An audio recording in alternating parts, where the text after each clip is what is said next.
بسم اللہ الرحمن الرحیم۔ اٹھو مسلمانوں، اپنی مقدر جگا لو، نماز ادا کر کے اپنے اللہ کو منا لو۔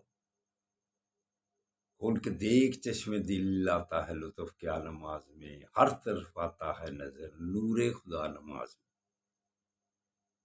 میرے دوستو، میرے برخورداروں،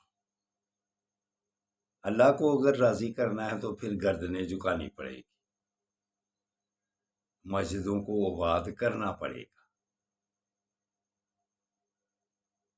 اللہ اکبر کی آوازیں سب سنتے ہیں ہم، لیکن نظر انداز کرتے جاتے ہیں۔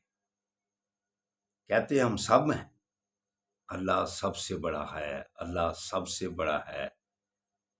جب کسی سے کوئی بات کرے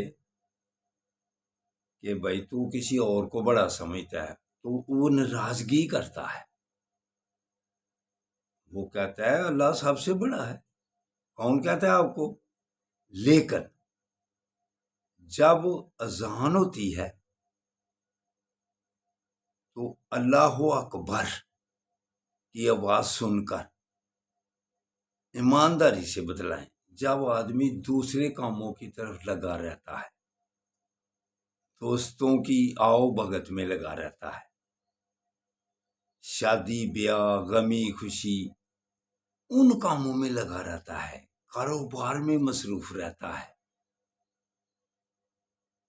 جو بھی مصروفیات ہے ہم سب کے ذہن میں ہے، تو ایمانداری سے بدلاؤ۔ وہ اس وقت پھر کس کو بڑا سمجھتا ہے؟ اللہ اکبر، اللہ اکبر ایسے ہی کہنے والا کہہ جاتا ہے، ایسے ہی کہہ دیتا ہے وہی بہتر راستہ یہ ہے، وہ راستہ جدھر آپ لگے ہوئے ہیں وہ راستہ نقصان والا ہے، فلاح والا راستہ یہ ہے جدھر آوازیں آ رہی ہیں جدھر سے۔ تو آپ بھی خود بھی سب ہم سوچیں، جس کام میں آدمی لگا رہے ہمیں تو اس کی زیادہ ہوئی، کس کو اب وہ بڑا سمجھ رہا ہے؟ اس لیے میرے دوستوں، میرے برخوردار، اگر اللہ کو بڑا سمجھنا ہے تو اس کا واحد یہی ایک طریقہ ہے کہ جب اس بڑے کی آواز کان میں پڑ جائے تو سب کاموں کو چھوٹا سمجھ لو، ان کاموں کو چھوٹا سمجھ لو، اس کو اہمیت کم دو، تب آپ کو زندگی گزارنے کا مزہ بھی آئے گا۔ ایک فطرتی بات ہے کہ مالک جس کام ڈیوٹی دے رہے ہیں، کام کر رہے ہیں، ہر ایک دوسرے کے متحد ہے، تو جو متحد ہے جس سے وہ اپنے فائدے اٹھا رہا ہے، تنخواہ لے رہا ہے، یا وہ اس سے ہر لحاظ سے بڑا ہے،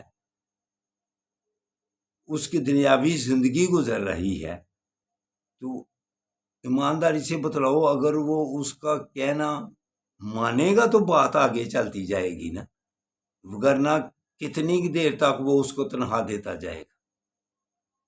اس لیے میرے دوستوں، میرے برخورداروں، وہ سب سے بڑا ہے جس نے ہمیں سانس دیے ہوئے ہیں، جس نے ہمیں زندگی دی ہوئی ہے، اس کے حکم سے ساری باتیں چلتی ہیں۔ اگر اس کو ہی ہم نظر انداز کرتے گئے تو کیا ہم چین اور سکون سے زندگی گزار سکیں گے؟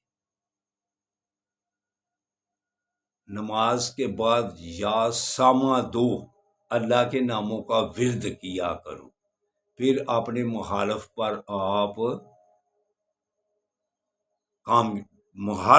فتح پائیں گے۔ تو اٹھ کر نماز اور پارکوں کو کہتا ہوں بات کرو، تو تیسری بات یہ کرتا ہوں کہ غزہ والے اسرائیل یہ بھی ہمارے ایک دین کا حصہ ہے۔ قبلہ اول کی آقا صلی اللہ علیہ وآلہ وسلم سے باتیں شروع ہیں، پڑھ کے دیکھ، لیکن جنہوں نے آنکھیں بند کر لی ہوئی ہیں وہ جب آنکھیں بند ہوں گی تو پھر پتہ چلے گا اس بات کی بھی اہمیت کتنی تھی۔ تو آنکھیں تو بند سب کی ہونے والی ہیں، ادھر بیٹھے رہنا ہے کوئی، قبلہ اول کی طرف بھی توجہ دے لو، وگرنہ پھر قبر میں یا حشر میں پتہ چلے گا اس بات کی بھی کتنی اہمیت تھی۔ تو سب بڑے مسلمانوں کو بڑوں نے آنکھیں بند کی ہوئی ہیں۔ ایمانی غیرت کا تقاضا یہ ہے کہ اسرائیل کا کچھ سدے باب کرنے کے لیے کچھ نہ کچھ کیا جائے، نفرت سے لے کر، یہ ادنا ایمان ہے، سب سے چھوٹا ایمان، نفرت سے لے کر جنگ تک، لڑائی تک، یہ ہونی ہے۔ چیزوں کے بائی کاٹ یہ ہمیں کرنا پڑ رہا ہے، یہ مسلمانیت ہے۔ ایک نماز میں مسلمانیت ظاہر ہوتی ہے، ایک یہ مسلمان ظاہر ہوتا ہے کہ تم مسلمان کی کیسے مدد کرتا ہے۔ تو اٹھو میرے دوستو، کامیابی کا راستہ آپ کو بتلاتا ہوں، اسی میں چین اور سکون ہے۔ اللہ حافظ، اللہ حافظ، اللہ حافظ، اللہ حافظ۔